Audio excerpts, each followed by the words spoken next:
বুধবার বিকেলে কান্দিতে কর্মসূচি সেরে বহরমপুর ফিরছিলেন অধীর চৌধুরী। অভিযোগ, সেই সময় জীবন্তীর কাছে কান্দি বহরমপুর রাজ্য সড়কে পেছন থেকে এসে অধীর চৌধুরীর গাড়ির ঠিক সামনে থাকা কনভয়ের গাড়িতে ধাক্কা মারে একটি ট্রাক। পুরো এই জায়গাটা পুরো আপনারা দেখতে পাচ্ছেন, এই বুলেরো গাড়ির পুরো অবস্থা খারাপ হয়ে গেছে। তার পেছনেই কিন্তু থাকে আমাদের অধীর রঞ্জন চৌধুরী স্যারের গাড়ি। বিধানসভা ভোটের আগে এই ঘটনা উস্কে দিয়েছে নতুন রাজনৈতিক বিতর্ক। কংগ্রেসের অভিযোগ, পুলিশে খবর দেওয়া হলেও দীর্ঘক্ষণ কেউ আসেননি।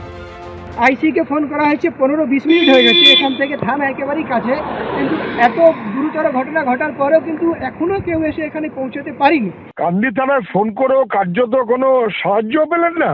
এটা কি প্রশাসন চলছে পশ্চিমবাংলায়? আর নির্বাচন কমিশনই বা কি ব্যবস্থা করেছেন, এটা একটা খুবই পরিতাপের বিষয়। কংগ্রেসের অভিযোগ প্রসঙ্গে পুলিশ জানিয়েছে এটা খতিয়ে দেখা হচ্ছে। এই ঘটনার উচ্চ পর্যায়ের তদন্তও দাবি করেছে কংগ্রেস। অধীর চৌধুরীকে ভয় পাচ্ছে তিনি।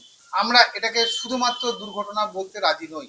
একটা ট্রাক গিয়ে ধাক্কা মারছে, এটা ধাক্কা মারছে না, তাকে মারানো হচ্ছে। আমরা পুলিশি তদন্ত রিপোর্টটা চাইছি, উচ্চ পর্যায়ের আমরা তদন্ত চাইছি।